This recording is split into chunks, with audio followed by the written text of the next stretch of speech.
ठीक छ नि। अब कन्स्ट्यान्ट भनेको कन्स्ट्यान्ट चाहिँ लेफ्ट ह्यान्ड साइडको 200 16,587 अनि 1430 यो भयो। अब हामीले कोएफिसिएन्टको डिटर्मिनेन्ट बनाउँछौँ पहिला। यो साह्रो है।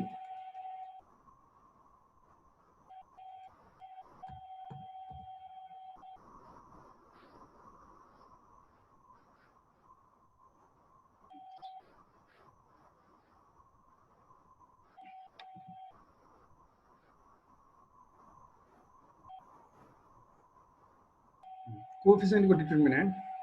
6 487 40 अनि अर्को 487 39,901 र 3,346 र त्यस्तै गरी लास्ट कोएफिसिएन्ट 40 3346 र 296। अब यो डिटर्मिनेन्टलाई सल्भ गर्नु। सल्भको प्रोसेस थाहा छ नि हैन। हामीले रो 1 बाट एक्सपान्सन गर्ने। रो 1 बाट एक्सपान्सन गर्दाखेरि मतलब प्रत्येक इलिमेन्टको रो र कलमको करेस्पोन्डिङ रो र कलम चाहिँ क्यान्सल हुन्छ र बाँकी चाहिँ डायगोनललाई मल्टिप्लाई गरेर माइनस गर्छ। डायगोनल भनेको यस्तो तेर्सो है र साइन चाहिँ अल्टरनेटिभ हुन्छ प्लस माइनस प्लस। अब यो सल्भ गर्दाखेरि यो सल्भ गर्दाखेरि डी को भ्यालु एक्सपान्डिङ बाइ R1 यो गर्दाखेरि अब यो चाहिँ धेरै लामो छ है। सर मैले सिधै गरेछु हो त्यो डी डी कति आछ? यो सल्भ गर्न आउँछ भने डी को भ्यालु भने हुन्छ। आउँछ डी को भ्यालु 6416 आछ। 6416 मैले पनि गरेको छु ल ठीक छ ओके यो गर्ने। त्यस्तै गरी गएर D1 मिलेछ मिलेछ। D1 को चाहिँ हाम्रो यो यसलाई मैले मेटेँ। D1 को के हुन्छ भने यो चाहिँ सेम हुन्छ यो दुईटा। हजुर सुन्नु न यो के रे रो र कलमको गर्दाखेरि यो माथिपट्टिको लिनु भएको कि यता साइडपट्टिको लिनु भएको म कस्तो कन्फ्युज भएँ त्यसमा चाहिँ। तिमीले जताको लिए पनि हुन्छ। यो 6 लियो भने यो क्यान्सल भयो एउटा। यो हाइलाइट गरेको राम्ररी हेर न यो क्यान्सल भयो र यो 6 को करेस्पोन्डिङ कलम यो क्यान्सल भयो। अब बच्यो के यति मात्र बच्यो हैन। यति मात्र बच्दाखेरि डायगोनललाई मल्टिप्लाई गर्ने। यसले यसलाई मल्टिप्लाई गर्ने यसले यसलाई मल्टिप्लाई गर्ने र घटाउने है। सेकेन्डमा जुन सेकेन्डमा लिँदाखेरि अब तिमीले यो लिए पनि भयो यो लिए पनि भयो। अब यो लियो भने यो लियो भने यो क्यान्सल हुन्छ एउटा हैन र अर्को यो क्यान्सल हुने भयो। यो चाहिँ बच्ने भयो है। जुन लिए पनि हुन्छ। अब तिमीले यो लियो भने जुन लिँदा पनि हुन्छ। यो लियो भने के हुन्छ यो क्यान्सल हुन्छ बीचको रो क्यान्सल हुन्छ फर्स्ट कलम क्यान्सल हुन्छ त्यति हो। खाली क्यान्सल के हुने भन्ने मात्र हो। पुरो बुझ्यो नि। यसमा सर भ्यालु माइनसमा आउँछ आउँदैन के डी को भ्यालु माइनस आउन सक्छ नि। किन आउन सक्छ। कोएफिसिएन्टको भ्यालु माइनस हुन सक्छ नि त। त्यही भएर डी हरूको भ्यालु चाहिँ माइनस आउन सक्छ। अब अर्को गरौँ है। अर्को गर्दाखेरि जस्तै यो सेकेन्ड र थर्ड कोलम चाहिँ हाम्रो सेम हुन्छ। मैले यो यहाँ सारे 487 39,901 अनि 3346 थर्ड कोलम पनि सारे 40 3346 296।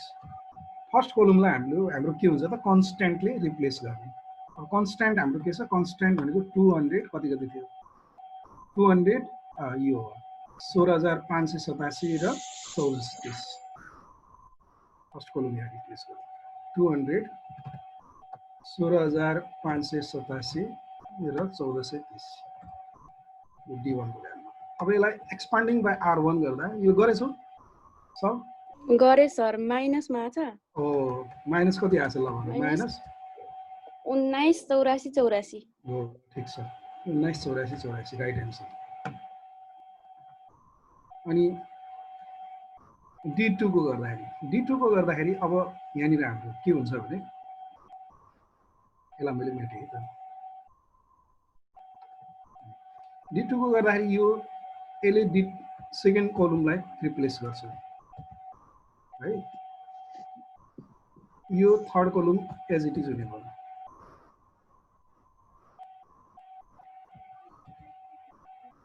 है अनि फर्स्ट कलममा चाहिँ फर्स्ट कलममा एज इट इज हुने फर्स्ट कलममा फर्स्ट कलमले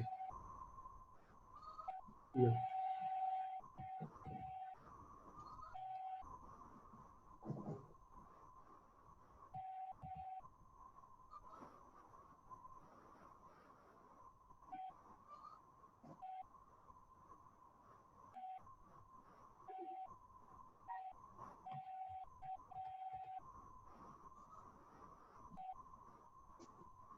ल गरौँ त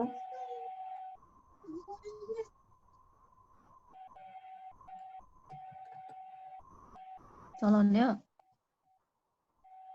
ल यसलाई सल्भ गरौँ अब एक्सपान्डिङ बाई R1 गर्दाखेरि कति आउँछ 6 ल प्रदान गर्दैछु ल 487 200 यो आयो कति आयो भन्दाखेरि यो चाहिँ 4632 आयो D2 को भ्यालु ठिक छ नि अब लास्टली अब हामीले लास्टली के गर्छौँ भने लास्ट कलमलाई रिप्लेस गर्नु फर्स्ट कलम सेम हुने भयो 6 487 र 40 सेकेन्ड कलम पनि माथिको सेम हुने भयो के छ भन्दाखेरि सेकेन्ड कलम चाहिँ 487 49901 र 3346 यो र अब लास्ट कलमलाई कन्स्ट्यान्टली रिप्लेस गर्ने लास्ट कलमलाई कन्स्ट्यान्टली रिप्लेस गर्दाखेरि यो 200 कति 16587 अनि 1430 अब D3 को भ्यालु निकाल्दा कति आउँछ D3 को भ्यालु आउँछ 5458 आउँछ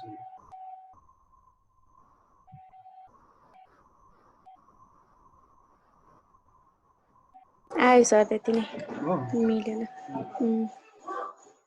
अब हामीले coefficient को value निकाल्छौँ now using Cramer's rule the values of a b1 and b2 are as follows अब a भनेको constant भयो constant भनेको के हो त d1 by d हैन d1 हाम्रो कति आछ d1 चाहिँ माइनस आएको छ माइनस 1,98,484 र d को भ्यालु हाम्रो 6,416 ल यसलाई सल्भ गरौँ त्यस्तै गरी D2 को भ्यालु चाहिँ 4632 र यो 6416 ल यसलाई सल्भ गरौँ अनि D3 को भ्यालु 5458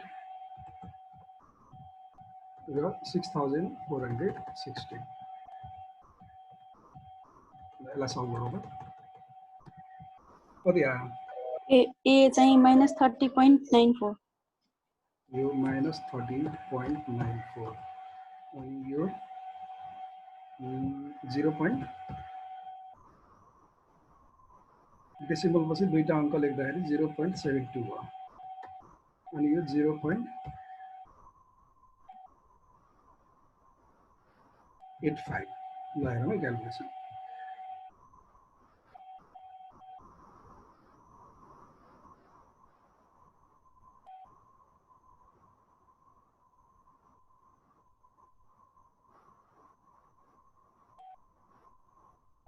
ल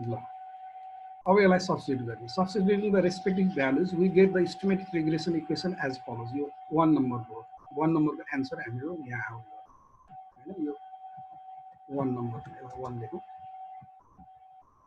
1 नम्बर एन्सर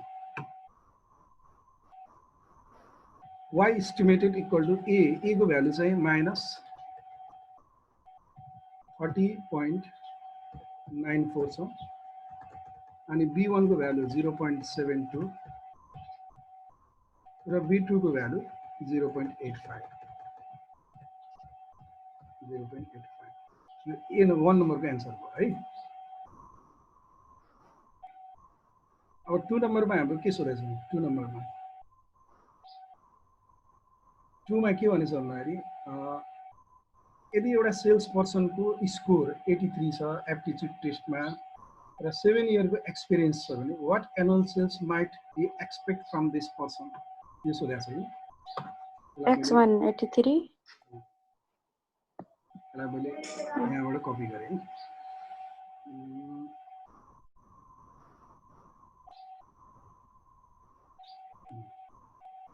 यसलाई यहाँ कपी गरेँ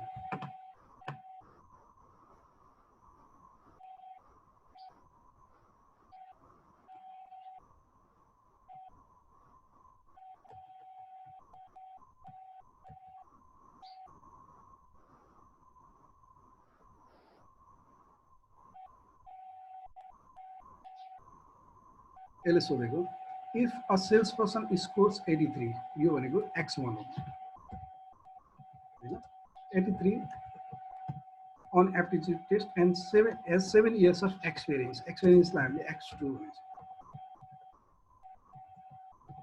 what annual sales might you expect the annual sales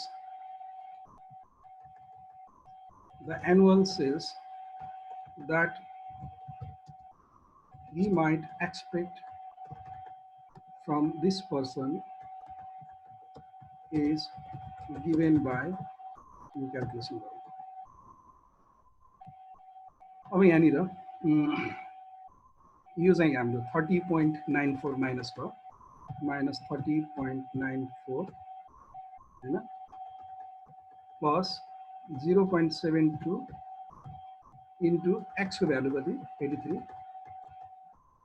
83 plus 0.85 र x2 को भ्यालु कति 7 इयर्स ल यसलाई सल्भ गरौँ त कति आउँछ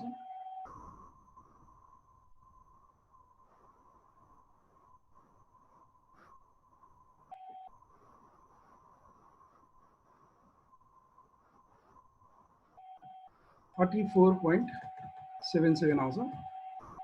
34.77 और यसलाई हामीले 10,000 मा लेख्ने हो भनेको यसलाई 10,000 ले मल्टिप्लाई गर्दाखेरि कति आउने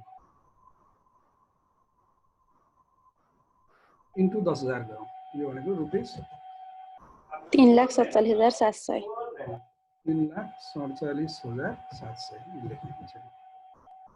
है यो 2 नम्बरको भयो 2 नम्बर अब 3 नम्बरमा हामीलाई स्ट्यान्डर्ड एरर अफ एस्टिमेट सोधेको छ नम्बर 3 को क्याल्कुलेसन गरौँ number 3 the standard error of the estimate is given by standard error को मैले यहाँ फर्मुला कपी गरेँ यो लामो फर्मुला छ standard error को यो फर्मुला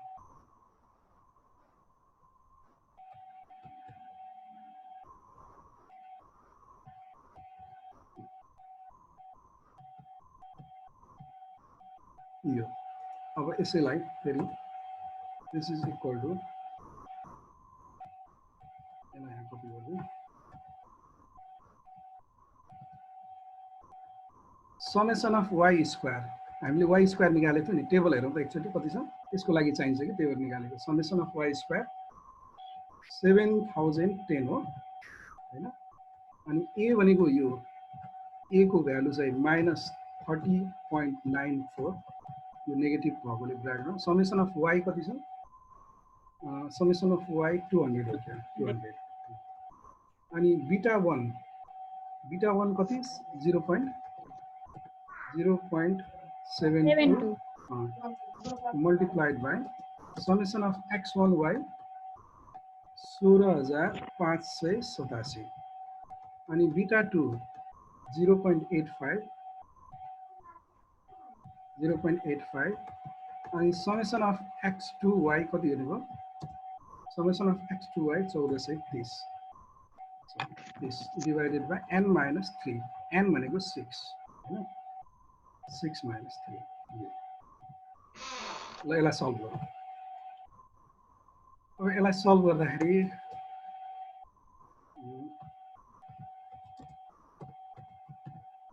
माथि चाहिँ 39.86 आउँछ, तल 3 हो।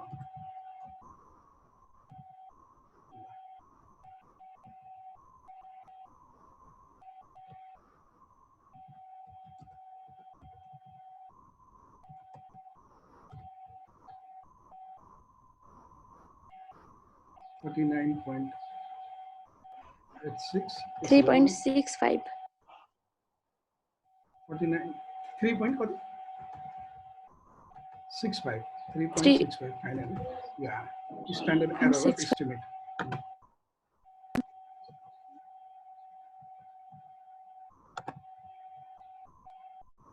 ल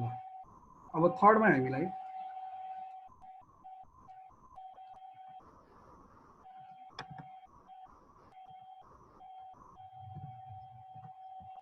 थर्ड मा चाहिँ कोएफिसिएन्ट अफ मल्टिपल डिटर्मिनेसन सुरु छ हैन थर्ड र फोर्थ मा हो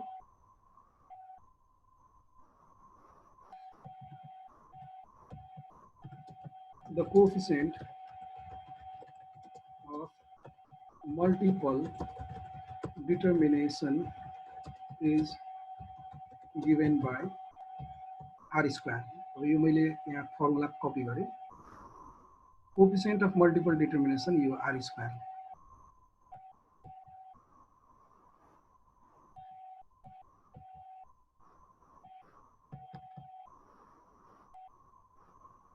यो निकाल्ने r square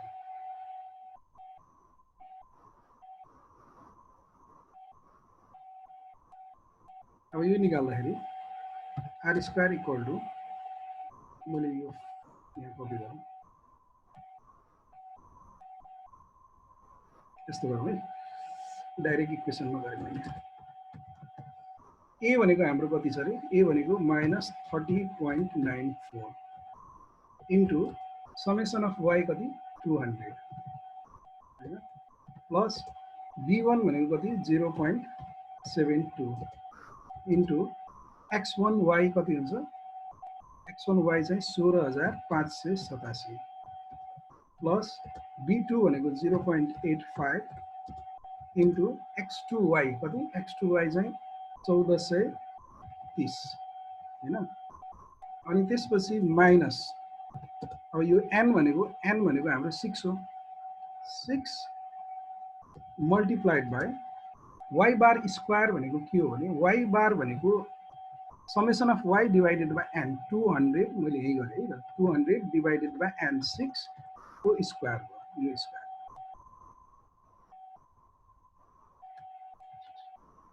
अब यसको whole divided by summation of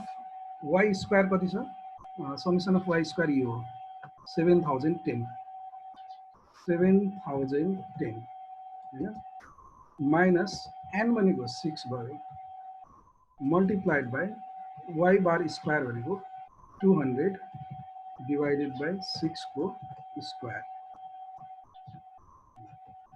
यो सल्भ गर्ने हो सबैले y बार भनेको के रे summation of y divided by n गर्ने यो y बार निकाल्दा अब यो सल्भ गर्दा कति आउँछ सल्भ गरौँ त एकजनाले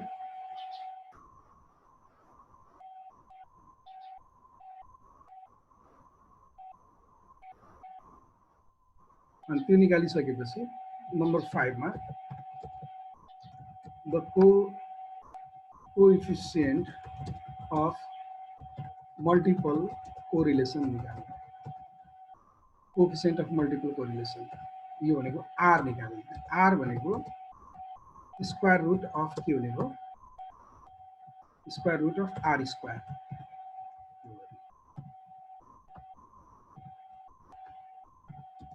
अब square root of r square कति आयो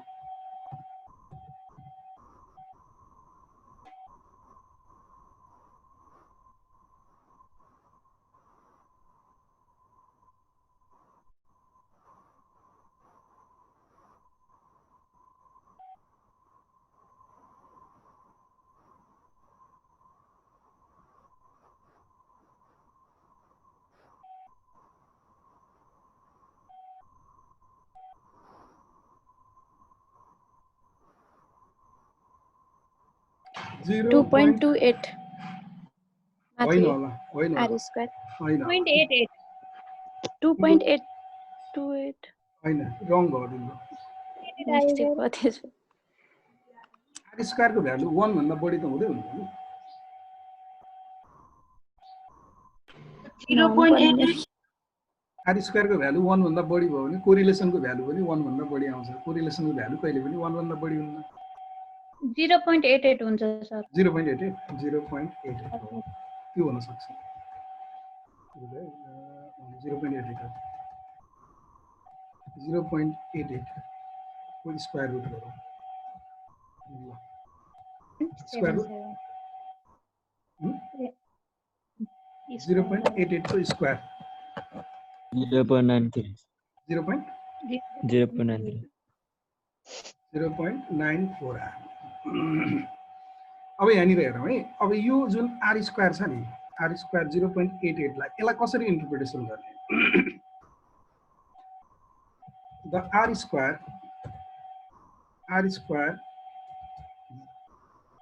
equal to 0.88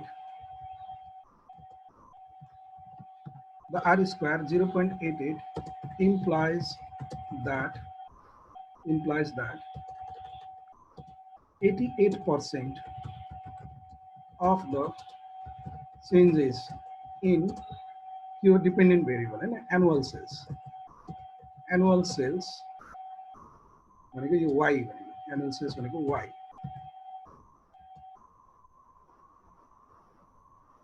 are explained by score on aptitude test भनेको x1 and अर्को के छ रे work experience x2 यसरी हामीले बुझ्ने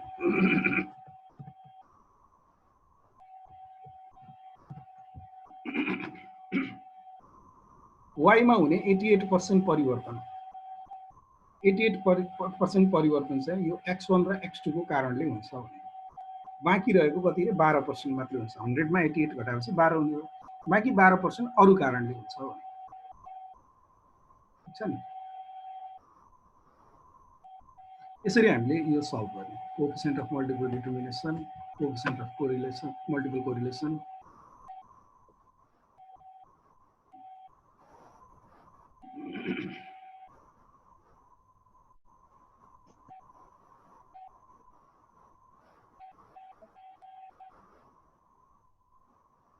एक घण्टा लाग्छ एउटा गर्नलाई एउटा दुईटा राम्ररी प्र्याक्टिस गर्यो भने तरिका सबै सेम छ नि त त्यसमा के छैन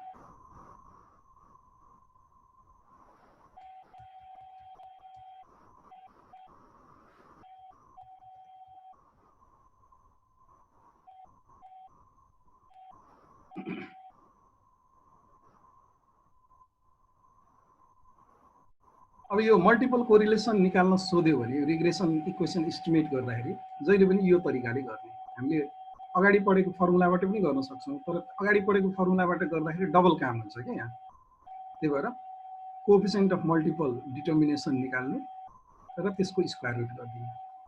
त्यही त म यो 12 नम्बरको क्वेशनमा त्यस्तो भयो के त्यही भएर हो त्यो पुरै ख्याल गर्नु पर्यो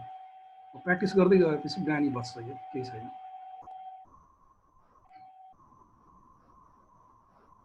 यो 15 नम्बरको एउटा डिटेल क्वेशन हो अब यसलाई चाहिँ हामीले नर्मली गरौँ त्यसपछि 15 16 अरु अब यसको लगभग सबै क्वेशन गर्न सकिन्छ एक दुईवटा कन्सेप्ट पढ्नु पर्छ सानो सानो क्याल्कुलेसनहरु बाँकी छ भएन यो भयो नि हैन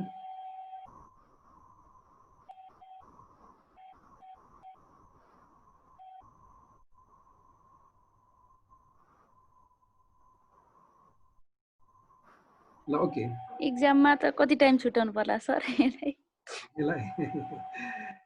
लामो क्वेशन आउने क्वेशन हो अब टाइम चाहिँ प्र्याक्टिस गर्ने क्याल्कुलेसन नै लामो हो नि त अझै के पनि हजुर लङ क्वेशन कति नम्बरको हो लङ क्वेशन त 30 नम्बरमा आउँछ अलिकति 30 नम्बरको अलिकति छुट्यायो भने 15 नम्बरको पनि हुन सक्छ 15 नम्बरको अलिकति छुट्यायो भने 15 नम्बरको आउँछ नभए लामो क्वेसन 30 नम्बरकै हुन्छ अब यही क्वेसनमा क्वेसन नम्बर 15 मा हामीले अहिले सल्भ गर्यौं नि यसमा एक दुईवटा पोइन्ट थपेर 30 नम्बरको बनाउन सकिन्छ त्यति लामो छ नि क्वेसन 1 2 3 4 5 वटा रिक्वायरमेन्ट दिएछ 5 वटा रिक्वायरमेन्टलाई 6 7 हाइपोथेसिस टेस्टिङ पनि यसमा थप्दियो भने 30 नम्बरको बनाउन सकिन्छ भयो हैन यो यसमा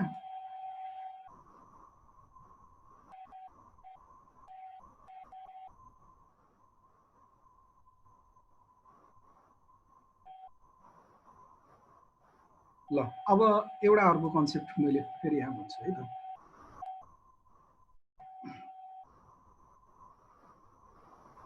test of significance of sir कति हजुर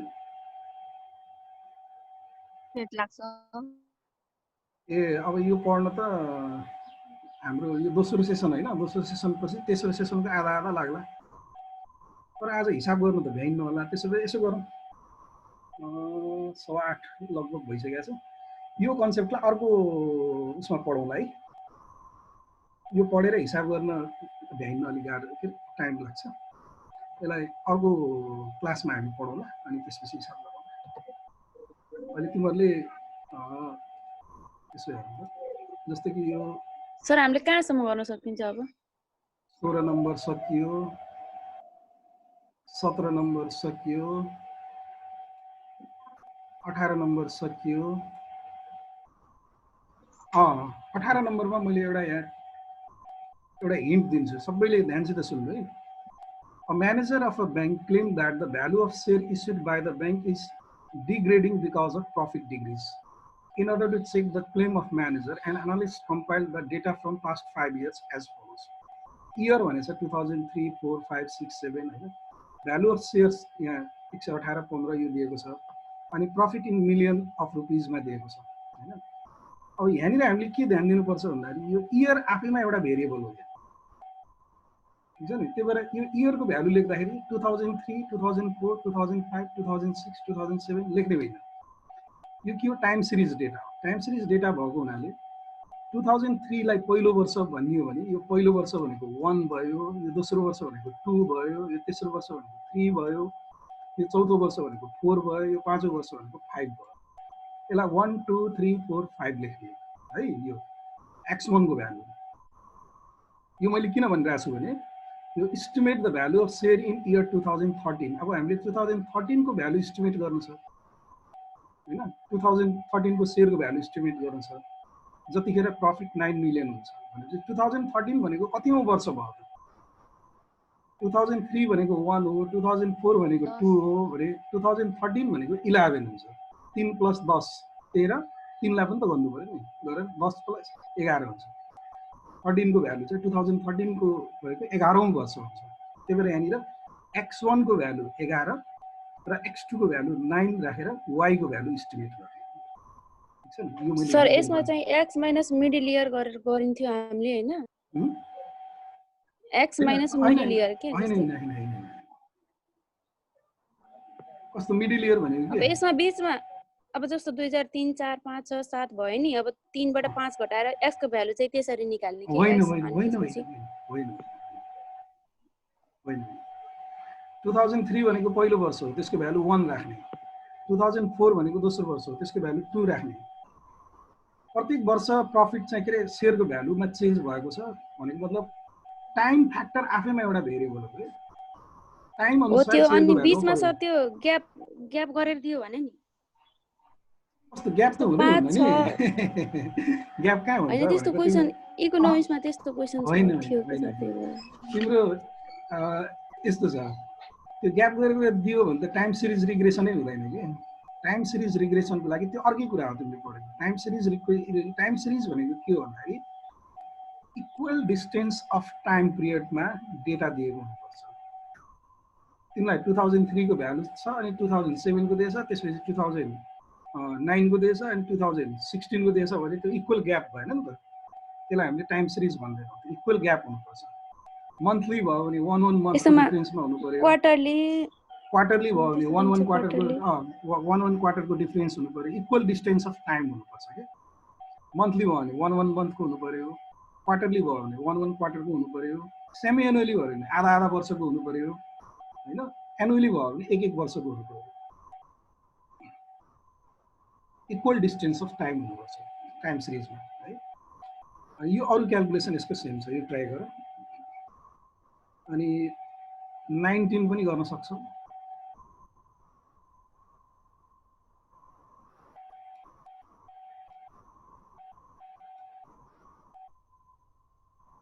ट्वेन्टी पनि गर्न सक्छौ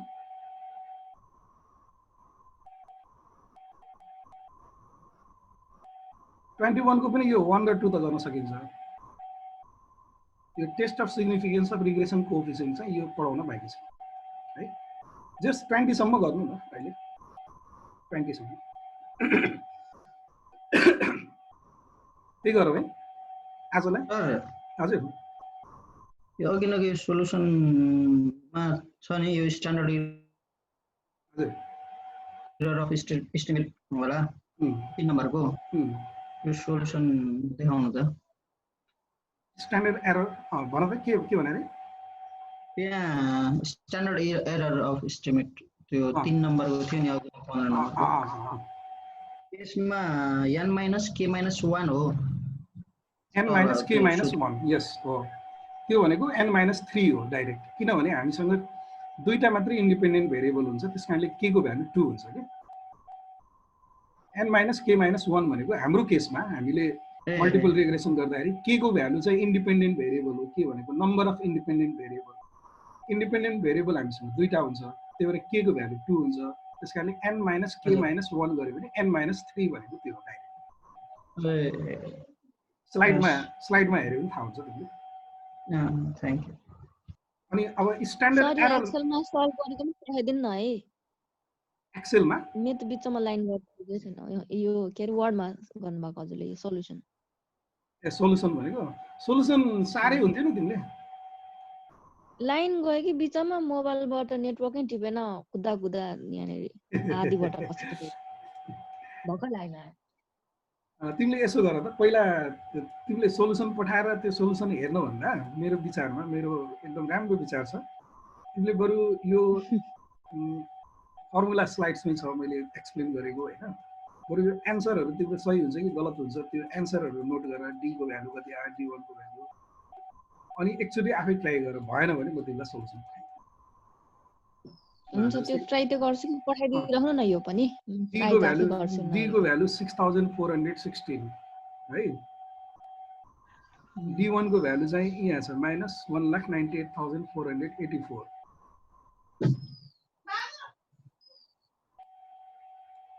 D2 को भ्यालु 4,632 D3 को भ्यालु 5,458 अनि अब A B1 B2 यो त बुकमा एन्सरमै दिएको छ यो भ्यालुहरु यो माथिको सही भयो भने तल गल्ती हुने चान्स कम हुन्छ